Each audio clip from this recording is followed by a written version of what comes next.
মুসলমান, সেই আলাদা পার্থক্য করার মতো কোন বৈশিষ্ট্য তোমার মধ্যে কি, যেটা দিয়ে বোঝা যায় তুমি মুসলমান? সেটা কি? তোমার ঘরে রাত 2টা পর্যন্ত নর্তকী নাচে, টেলিভিশন চলে, নাচ গান চলে, তা আলাদা স্বাতন্ত্র্য কোথায় বাবা? মুসলমানের আলাদা পরিচয় কোথায়? আমি বলছি, আরো আগেও বলছি, 5 মিনিটের জন্য বিশ্বকাপ ফুটবল খেলার পুরস্কারের দিন ওই মেসির গায়ে আরবীয় পোশাক লাগাইছিল বড় আবা, কাতারের আমির পরায় দিছিল। গোটা ইউরোপ, আমি নিজে পত্রিকায় পড়ছি, গোটা ইউরোপ থেকে অসংখ্য মানুষ, ইহুদি খ্রিস্টানরা নিন্দা জানাইছে এটা, যেটা সাম্প্রদায়িকতা। বিশ্বকাপের মঞ্চকে, অসাম্প্রদায়িক মঞ্চকে সাম্প্রদায়িকতার রং দিছে। কেন মুসলমানদের পোশাক তার গায়ে পড়াইলো? এটা কি মুসলমানদের খেলা?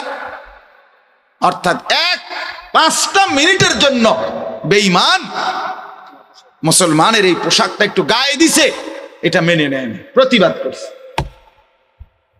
5 মিনিটের জন্য মানে নাই। অথচ কত লক্ষ যুবক মেসির মতো নিজের শরীর, নিজের চুল, নিজের টেটু এগুলো সাজছে। নিজে বলেন তো। হ্যাঁ, আত্মমর্যাদা থাকা চাই। আলহামদুলিল্লাহ, আমরা আলেম, আমরা মাদ্রাসায় পড়ুয়া, আমরা তালিব ইলম, আমরা বুঝি না। আল্লাহর কসম, কোরআন এবং সুন্নাহর আলোকে শতভাগ আত্মমর্যাদার, আত্মসম্ভ্রম নিয়ে চলে মাদ্রাসার উলামায়ে কেরাম। গোটা পৃথিবী যদি বলে আমার টুপি সুন্দর না, আমি বলবো আমার টুপি সুন্দর। গোটা পৃথিবী যদি বলে পাঞ্জাবি সুন্দর না, আমি বলবো না, পাঞ্জাবি সুন্দর। দাড়ি সুন্দর, আমার রাসূল রাখছে। এতটুকু গায়রত, এতটুকু আত্মমর্যাদাই যদি আমাদের না থাকে, বাপ আমার রইল কি? আর আমার ধর্মের বৈশিষ্ট্য কি? ইসলাম উদার ধর্ম। উদার মানে, ইসলাম উদার মানে কি?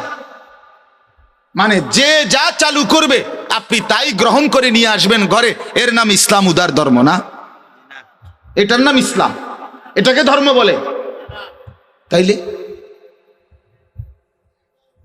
আমি তো ওই যে ইন্ডিয়ায় শিখ দেখছি, শিখ ধর্মের অনুসারী, প্রচন্ড গরম।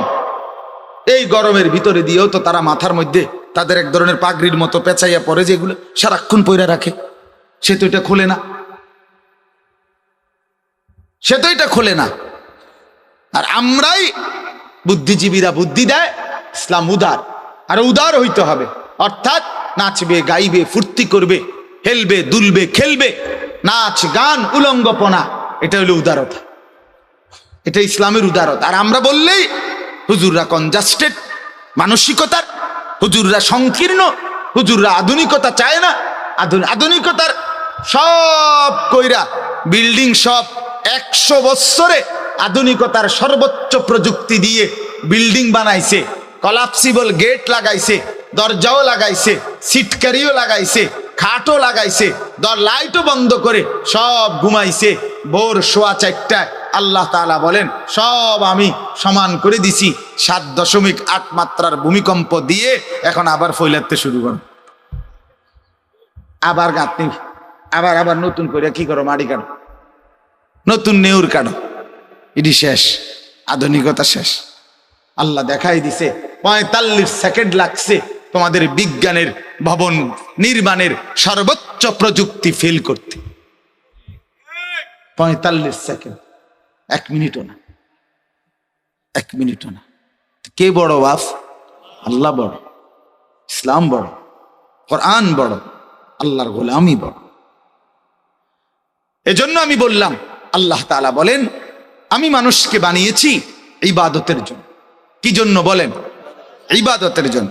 এবার একটু আগে বাড়েন কথাটা, আল্লাহকে জিজ্ঞেস করেন, আল্লাহ আমাকে যে ইবাদতের জন্য বানিয়েছেন, ইবাদত করলে আমি কি পাবো? তো আল্লাহ তাআলা বলেন, ইয়া আইয়ুহান নাসু উবুদু রাব্বাকুম আল্লাযী খালাকাকুম ওয়াল্লাযীনা মিন ক্বাবলিকুম লাআল্লাকুম তাত্তাকুন। কথাটা খেয়াল করেন একটু। আল্লাহ বলেন, হে মানুষ, সূরা বাকারার মধ্যে আছে।